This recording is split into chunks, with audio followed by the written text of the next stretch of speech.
following video contains partial nudity, sexual themes and overtones, vulgar and adult language, disturbing imagery, and just about anything you can deem as inappropriate. It is highly unsuitable for anyone under the age of 18, and viewer discretion is advised for all ages. You have been warned. Hey there guys, it's ChaosMaelstrom time. Welcome back to more Monmusu Quest. In the last episode, we finished things in the Grand Noah region, going to Undine Spring and borrowing her power after tangling with Eurubidi, the fourth of the four heavenly knights. And she practically hates us because we pollute the water. At least the human race. She sees the human race as nothing but a bunch of garbage, filthy people who pollute water. Garbage, filthy people. I'm pretty sure that's a coherent sentence, right? Anyway, moving along, we're now going to go to the gold region. Alice is looking horrified because Lucas said that there's not much good food there. Well, we shall soon see if that holds true on our way to the gold region. So let's go ahead and move along. The last obstacle on our way north is the Great Forest of Noah. Once we're out of the forest, we'll be in the gold region. Hey, Alice, how do they decide who the Monster Lord is? As we walk through the trees, I start to question Alice. Your mother was the Monster Lord too, right? So, is it hereditary? When the Monster Lord dies, the selection for the next begins. The first choice is indeed the previous Monster Lord's daughter. But the Monster Lord's strength is the most important thing. It isn't a simple hereditary system, since that could put someone weak in power. That's true. So all the monsters wishing to become Monster Lords start to gather. And of course, since they want to be the Monster Lord, they're all very strong. Then they battle against the previous Monster Lord's daughter in combat. The one who comes out on top is the new Monster Lord. That seems kind of troublesome. Isn't there a way to decide it peacefully? Only the strongest monster can become the Monster Lord. There are a lot of monsters that live on their own, ignoring rules. Without the strength to subdue them, they would constantly be rioting and causing trouble. But because of that selection method, it's known all over the world that she's the strongest and unwise to rebel against. I see.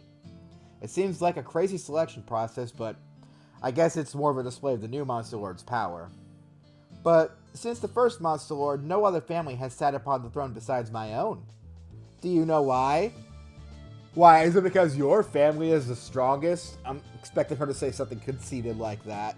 But Luca will probably come up with something better. Why? I bet they cheat somehow. Though she'd get mad if I said that. Yeah, it's best be not to get Alice mad at you, but it's not like that's going to change the fact that she's going to squeeze you out in the next town anyway. Nah. My ancestors, my mother, we all are linked by blood to the original Monster Lord.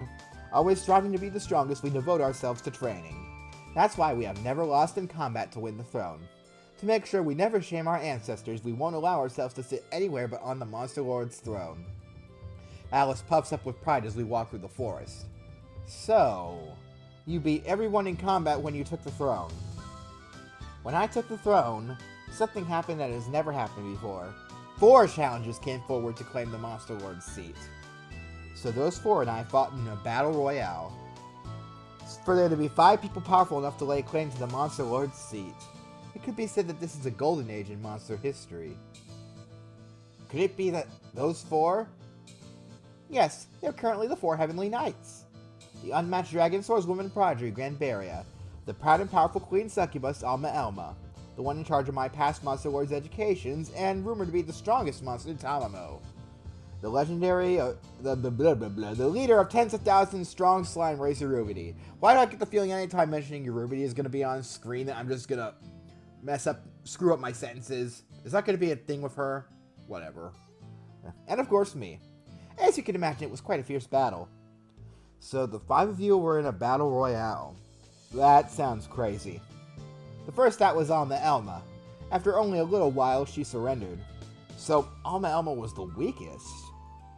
She had plenty of energy left over to continue if she wanted, but that girl always does whatever she wants, so I don't know what she was thinking. Next, Eurubidi and Tamamo smashed each other, oh my, knocking each other out. Neither of them were weaker than Granbaria, but they couldn't keep up with the confusion of the fight. So basically, the 4 Heavenly Knights are more or less equal in ability. They have different affinities for different opponents and situations, but they are more or less equal in raw ability. At any rate, it eventually came down to single combat between Granbaria and me.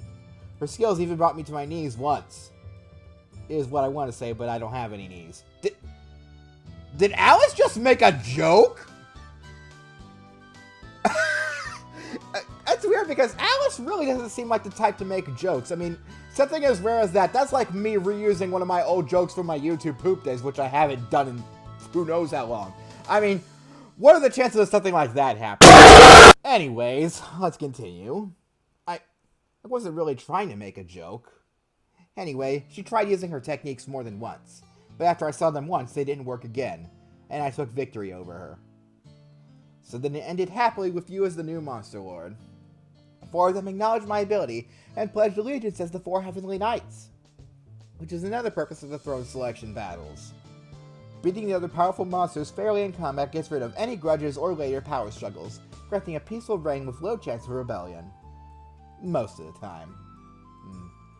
Sounds like it isn't as crazy as I thought. It's what the first generation of my family decided. Their intelligence was deeper than the sea. It's genius. Yeah, because Lord knows, your family has never done anything wrong. I mean, you're not totally related to Alphys the Eighth, the so-called worst monster lord of all time. Yeah, anyway, I get it already. As we walk through the forest talking, a monster suddenly stands in our way. Well, at least that we're done with the Grandora region now, it's not going to be a scary insect or plant monster since we're all done with that. Damn it, Satoshi.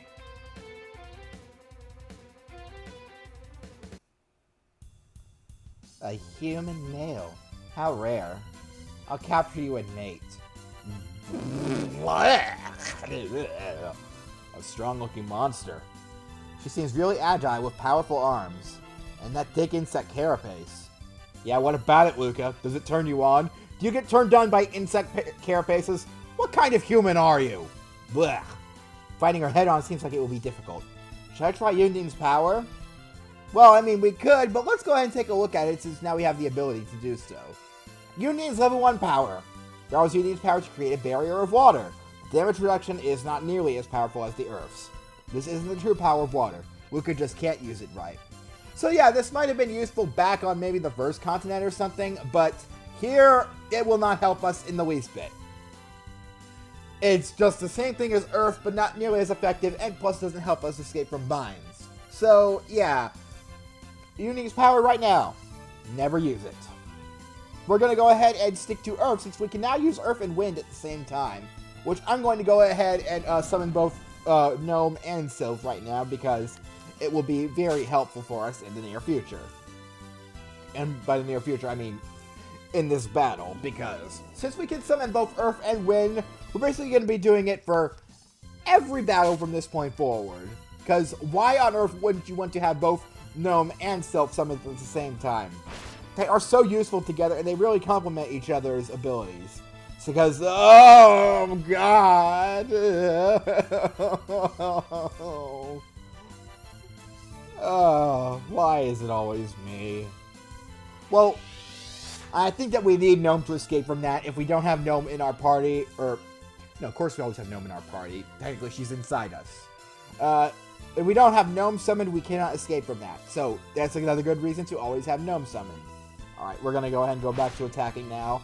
I guess I'm going to go ahead and save up for a Death Sword Chaos Star, because that is the one that will do the most damage. Sylph, why aren't you doing your job, baby?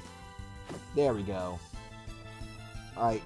Plus, we're not going to be using Death Sword Chaos Star much after the next few battles, because we're actually going to learn a powerful new technique, which is a lot less SP to use, and can be nearly as efficient as Death Sword Chaos Star when used under the right conditions, which you guys will soon get to see in this episode, actually. So we'll go ahead and get a crit and defeat her. Good. No mating here tonight. Ugh. And we're now level 37. Do we get another SP on this level? Oh, we do! Okay! That is good to know. At least I think that was another SP, because we had 6 before, now we have 7. The power of water is making me feel kind of depressed. How would you know, Luca? You didn't use it. Well, I mean, since I've read his skill menu, and we already know that this game is self-aware, knowing that we have a skill bar, he probably just read it and saw that we could use it properly, so yeah. What are you talking about, you idiot? The way you're using the power is flawed. Unlike using the earth and wind, the power of water reflects what's in your heart. The wind fills your movements, the air fills your body, the water fills your heart, and fire fills your spirit. That's something Heinrich said, isn't it? Is that how Heinrich got so strong? And if I do it the same way, I can be strong like he was. Your spirit is still lacking. If you don't train both your spirit and your sword arm, you can't call yourself a hero. Blech. Train my spirit. Sounds hard, but I'll do my best. With the legendary hero Heinrich as my goal, my determination only increases. I'm filled with determination. We're almost out of this forest, too. Go away, cursor. I can still see you there, just barely. At 1 pixel of... Ugh, whatever. Finally out of the great forest of Noah. Right as we exit the forest, the sun is starting to set. We should look for somewhere to camp. As I take a line for a good camping spot, a monster jumps me. Okay, so... one more encounter after this one, and then we will probably be in the next city. And... I can't tell whether you're creepy or cute. It's dangerous for cute little boys like you to be out here at this time. Yeah, probably leaning more towards cute. Scary girls will come up and wrap you in their tentacles, you know. You're not scary, I just said that you were cute. She's from a race of strong, famous monsters. Her tentacles are capable of both powerful binds and attacks.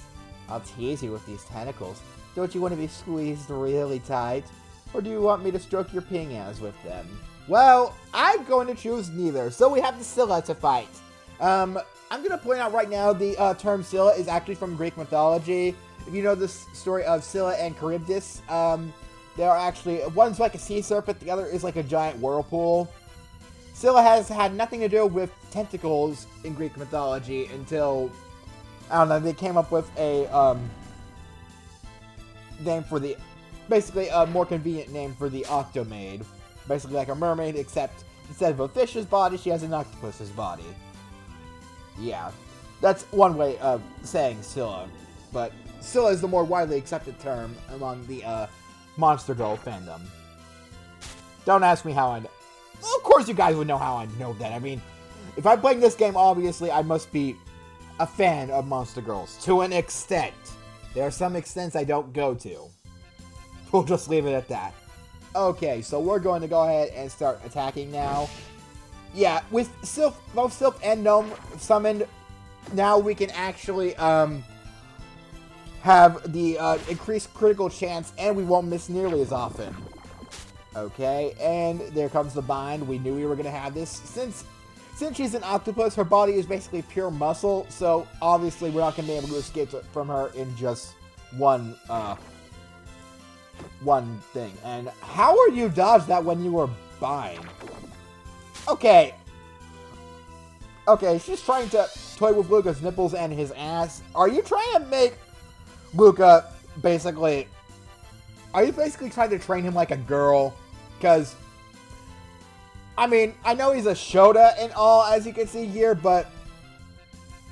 Whatever, I mean, whatever floats your boat, lady. I'm sure that Luca might be a fan of that, but...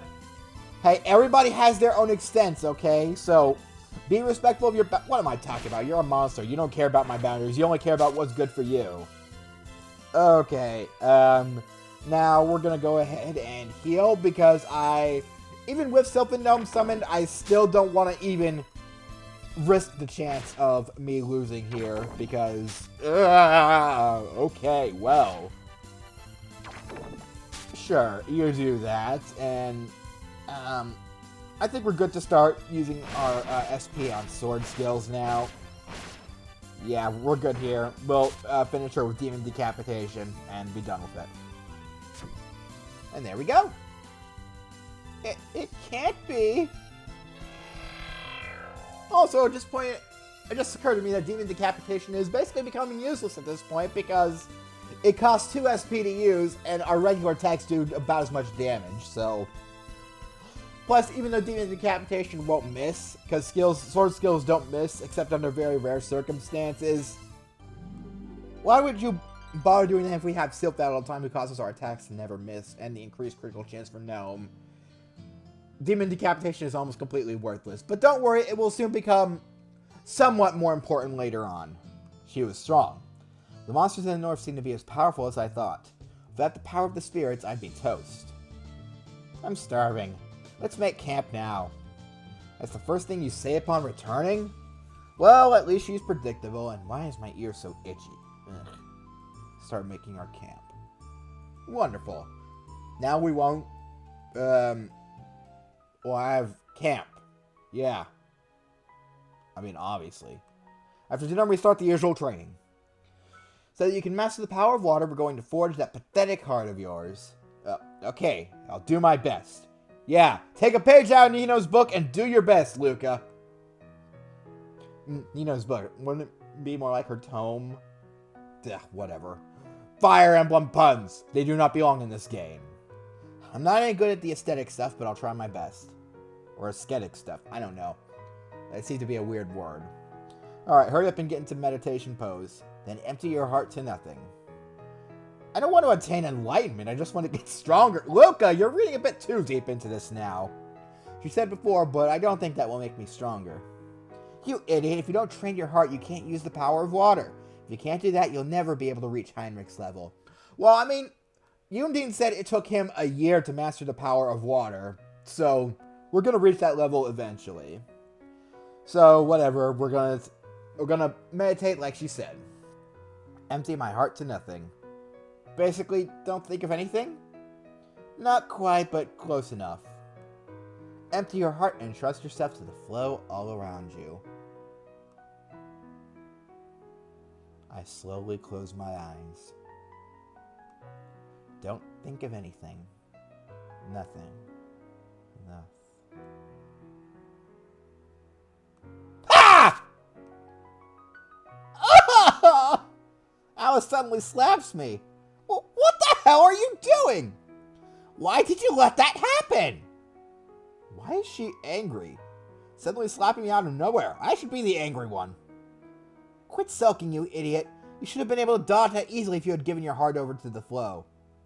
Somehow that excuse for slapping me seems awfully suspicious. Don't worry, Luca. You will understand exactly what was going on here sooner or later. Before we finish the gold region, I think you will. If you don't believe in Heinrich's teachings, all the other heroes are going to laugh at you. Oh yeah, all the other so-called heroes that get defeated by low-level monsters, yeah. All I have to do is make my heart one with the flow, right? Good, that's the way. I'm going to slap you at some point, so you... Well! Go. At least she's warning us. I'm not liking this style of training. Don't lie, Luca. You totally like this, you masochistic son of a bitch. No, why would I say that? I shouldn't say that about Luca's mom. Luca's mom is really nice.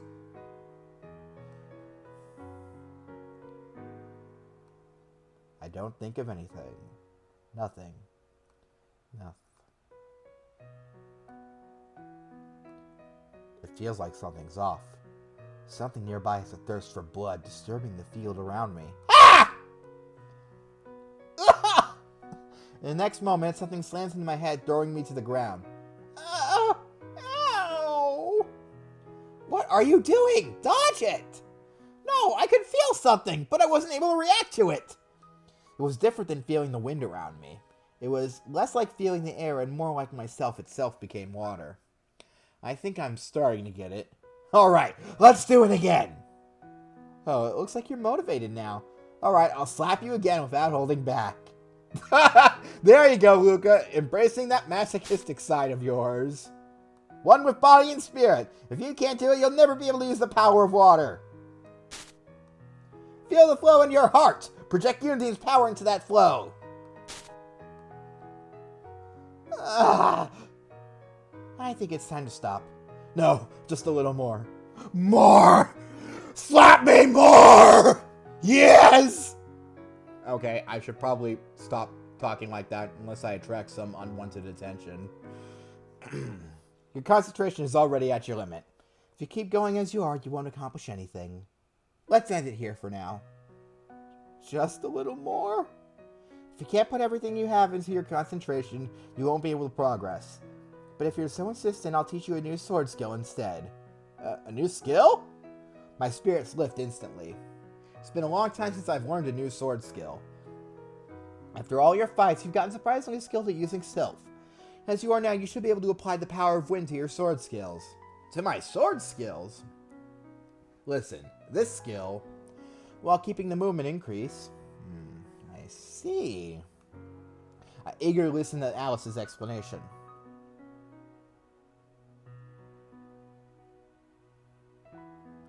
I got it! Like this? Moving like the wind, I thrust forward so fast it almost seems like I'm leaving an afterimage. The tip of my sword explodes straight through the tree trunk I'm practicing on. Well, I mean, I guess that's one safe way to make your tip explode without making you lose a battle. I can't believe I just said that. It's a high-speed dash so fast I can't even keep up with my own movements. Using that, I can power up my Thunder Thrust. Again, I'm pretty sure there's an innuendo in there. Basically, you use Thunder Thrust while infused with the power of the wind. Therefore, it's called Lightning Sword Flash. Alright, I would explain this here, but they're probably going to explain it for me, so why bother? The skill is much better than Thunder Thrust. Even though they cost the same SP, its strength is drastically more powerful. You use it on the first turn, the damage is also increased. So basically, it's used just like Thunder Thrust. In addition, if you have Silph Summon, the power is further amplified. The Death God Girl Thanatos used the skill to sever the lives of hundreds of humans. Ugh! Another skill for horrifying past. I guess I should have expected another story like that. Thus, I learned a new powerful skill. So yeah, now we can have a powerful boost from the Thunder Thrust technique even outside the first turn of battle, as long as we have Silph Summon. We're going to show that off in the next battle, so you will soon see how exactly it works. Wow. And no praying before bed. Or, at least, with the cut, we can't really tell. But anyway. Grand Gold Castle is almost within our sights.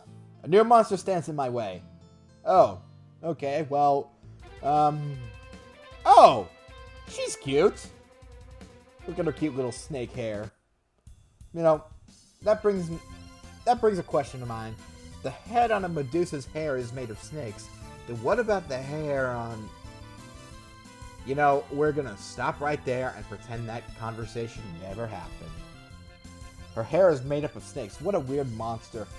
What? Wow, rude, Luca. I mean, I'm pretty sure she would have just let you pass normally if, I don't know, you weren't such a rude-ass bitch.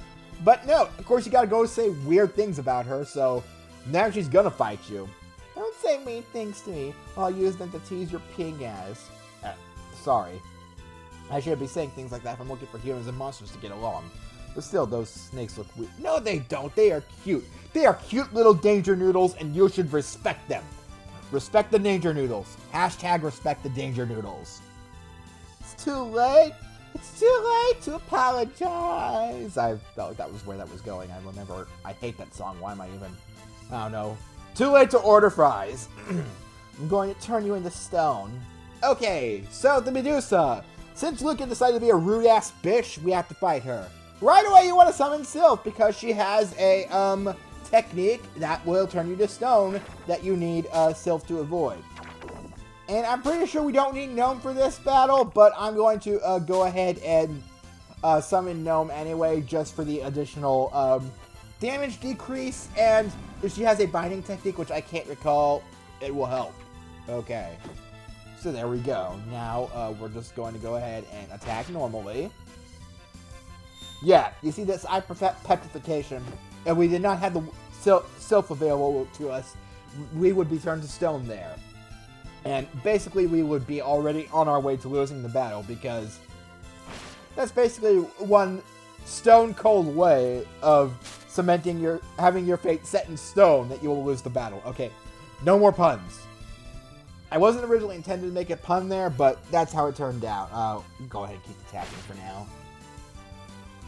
Also, I forgot to mention, on hard difficulty, you don't have the guaranteed chance of avoiding those stats-inflicting techniques with Silph on hard mode, is what I mean to say. Because there is, I mean, your chance of avoiding them is increased, but there's still a chance that they could hit, which basically makes it more likely that you'll lose. That's why you're always given the option to change your difficulty upon losing a battle, in case you find yourself losing the same battle over and over because you keep getting unlucky. Yeah, that's why I'm not playing on hard mode, because RNGesus hates my guts. Again, there are only three.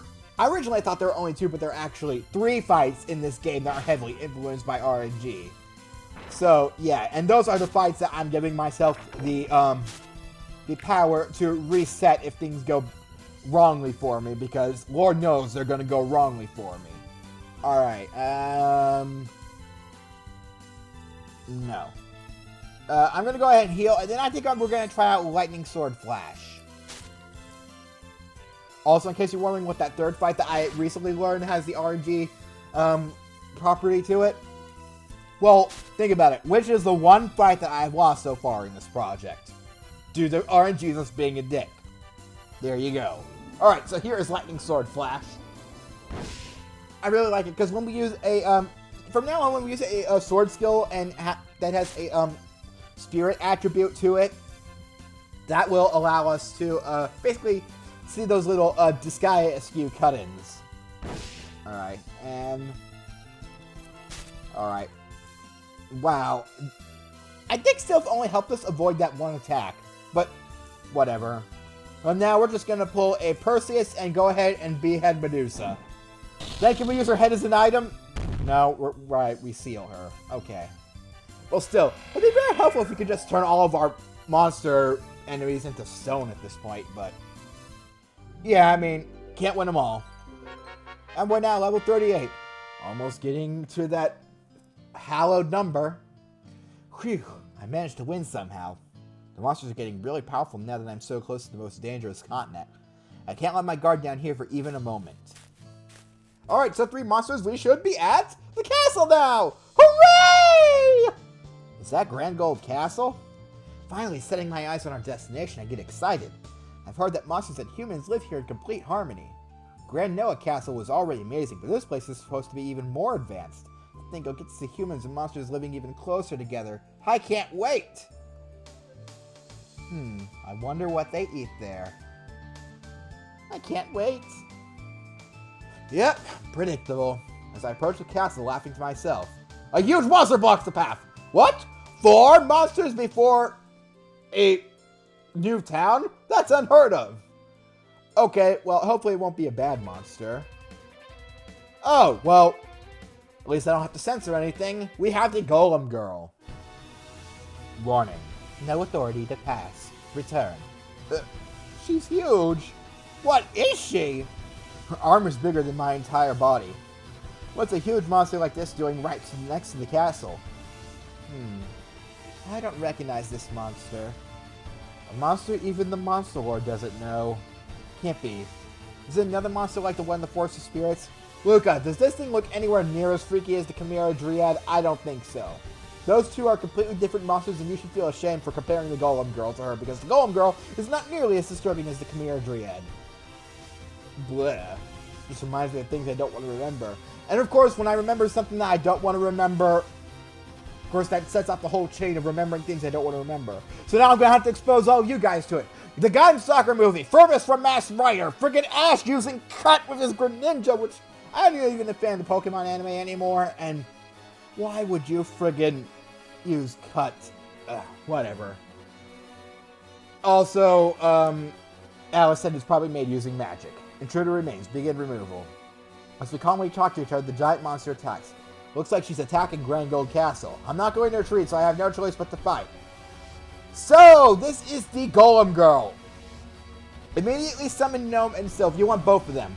Also, I think if you take too long in this fight, which you have to take severe effort to, you basically have to purposefully stall the fight, you will get instantly defeated. So, also make sure that you don't purposefully stall this fight. And while that's going on, you also want to make sure that, oh yeah, make sure you don't lose, because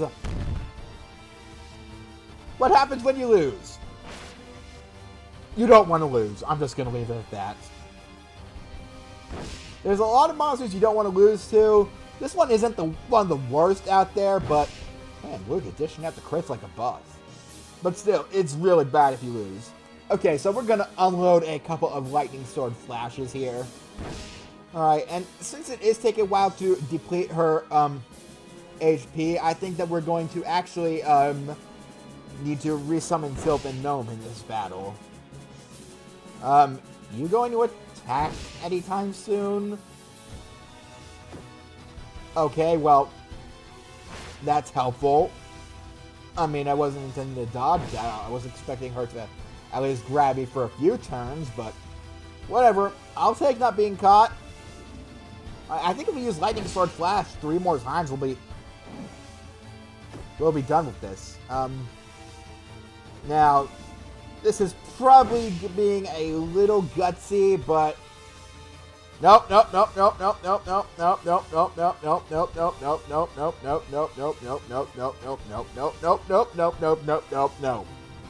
We're not being gutsy here. Okay, well.